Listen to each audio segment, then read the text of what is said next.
तो हमने आपको बताया कि हमारे जो लिम्फोइड ऑर्गन होते हैं, लिम्फोइड ऑर्गन, जिसे हम दो पार्ट में डिवाइड करते हैं, primary lymphoid organ and secondary lymphoid organ. Primary lymphoid organ वो ऑर्गन है जहां पे इम्यून सेल फॉर्म होंगे, फॉर्मेशन होगा या ओरिजिनेट होंगी, डिवाइड करेंगी मतलब प्रोलिफरेट करेंगी, फिर मेच्योर होंगी मतलब एंटीजन से फाइट करने के लिए सेंसिटिव हो जाएंगे। तो वो जगह क्या कहलाएगी? Primary lymphoid organ. अब प्राइमरी लिम्फोइड ऑर्गन में हमारे क्या आते हैं? Bone marrow and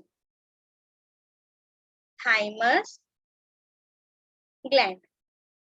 bone marrow आप जानते हैं, लंबी बोन के अंदर आपके कैविटी पाई जाती है जिसे मैरो कैविटी कहते हैं। जो लॉन्ग बोन्स होती है ना, उनके अंदर ये कैविटी है मैरो कैविटी, जिसमें आपके सॉफ्ट पल्प होता है जिसे बोन मैरो कहते हैं। और बोन मैरो में ही हमारी ब्लड कार्पसूल्स बनती हैं, डब्ल्यूबीसी, आरबीसी और प्लेटलेट्स। तो इम्यून सेल्स मतलब डब्ल्यूबीसी के ही टाइप है, कहाँ बनेंगी? बोन मैरो में। मतलब बोन मैरो में टी सेल भी बनेगी और बी सेल भी, लेकिन बी सेल बोन मैरो में ही मैच्योर होती है और टी सेल जो है बनती तो बोन मैरो में है, पर बनने के बाद ये चली जाती है थाइमस ग्लैंड में, थाइमस ग्लैंड में मैच्योर होती है। तो इसीलिए इसे टी सेल कहते हैं। अब बी सेल बोन मैरो में ही मैच्योर हो रही है, इसलिए इसे बी सेल कहा है, और टी सेल थाइमस ग्लैंड में मैच्योर हो रही है। तो ये दोनों हो गए हमारे प्राइमरी लिम्फोइड ऑर्गन, जिसमें टी लिम्फोसाइट और बी लिम्फोसाइट दोनों बनती बोन मैरो में है, पर बी लिम्फोसाइट बोन मैरो में ही मैच्योर होगी और टी लिम्फोसाइट बनने के बाद कहाँ चली जाएगी? थाइमस ग्लैंड में, वहां पे मैच्योर होती है। तो ये आपके जहां बने, डिवाइड हो, मैच्योर हो, उसे हम कहते हैं प्राइमरी लिम्फोइड ऑर्गन। अब आइए सेकेंडरी लिम्फोइड ऑर्गन। ये वो साइट है जहां पे ये लिम्फोसाइट इंटरेक्ट करेंगी एंटीजन से। इंटरेक्शन होगा किससे? एंटीजन से। तो वो साइट जहां पे एंटीजन से इंटरेक्ट करेंगी, फाइट करेंगी, वो जगह कहलाएगी सेकेंडरी लिम्फोइड ऑर्गन। तो ये आपके सेकेंडरी लिम्फोइड ऑर्गन में आपके ये प्रोलिफरेट करके एंटीजन पे अटैक करेंगी, तो इसलिए यहाँ पे इफेक्टर सेल बन जाएंगी। क्या बन जाएंगी? इफेक्टर सेल, अफेक्ट करने वाली। अब सेकेंडरी लिम्फोइड ऑर्गन में क्या क्या आता है? Spleen, lymph node, spleen, lymph node and MALT, ये आपके सेकेंडरी लिम्फोइड ऑर्गन है। अब स्प्लीन क्या है? हमारा जहाँ पे स्टमक होता है ना, स्टमक के पास पीछे की तरफ एक मटर के दाने के जैसा एक ऑर्गन होता है, स्प्लीन। डार्क रेड कलर का ऑर्गन है स्प्लीन, जिसे हम ब्लड बैंक भी कहते हैं, ब्लड बैंक भी कहते हैं, ग्रेवयार्ड ऑफ आरबीसी भी कहते हैं। ग्रेवयार्ड ऑफ आरबीसी मतलब ग्रेवयार्ड जहां पे आरबीसी को दफनाया जाए, वो ग्रेवयार्ड ऑफ आरबीसी भी कहते हैं, ब्लड बैंक भी कहते हैं, क्योंकि यहाँ बनती भी हैं।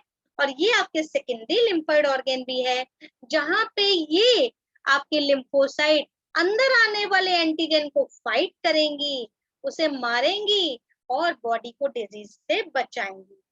तो इस तरीके से ये ब्लड में से माइक्रोब्स को ट्रैप कर लेंगे और फिर उसे फैगोसाइट कर लेंगी। तो स्प्लीन हमारा सेकेंडरी लिम्फोइड ऑर्गन हो गया।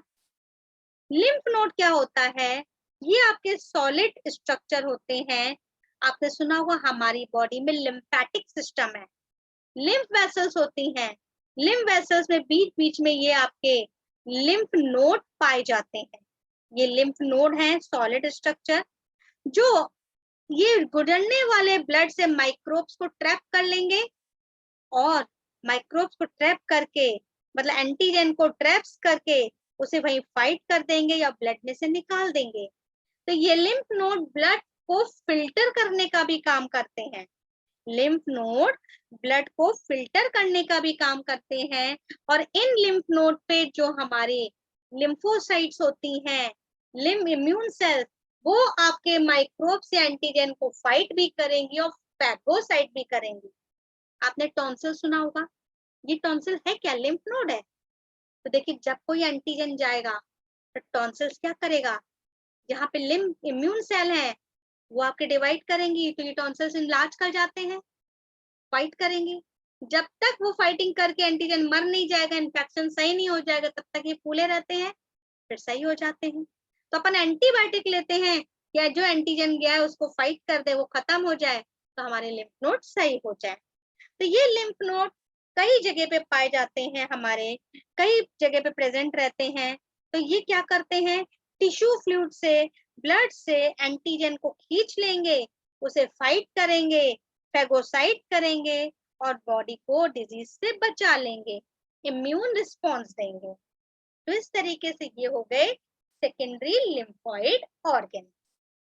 ऐसी आपने सुना होगा लिम्फ नोड आपके स्मॉल इंटेस्टाइन की वॉल पे भी पाए जाते हैं, पेयर पैचेस, वो भी लिम्फ नोड है। तो ये आपके सेकेंडरी लिम्फोइड ऑर्गन हो गए।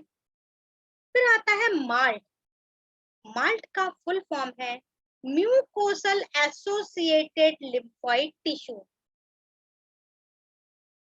म्यूकोसल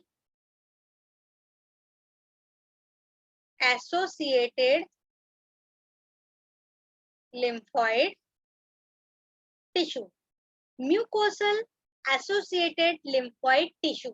अब इसका मतलब क्या हो गया? एक्चुअली आपको मालूम है हमारे जो डिफरेंट डिफरेंट ट्रैक्ट हैं, respiratory tract, digestive tract, urinogenital tract, इन सब की वॉल में म्यूकस की लेयर पाई जाती है। ये जैसे respiratory tract, digestive tract, urinogenital tract, इन सब की वॉल में म्यूकोस एपिथेलियम होती है।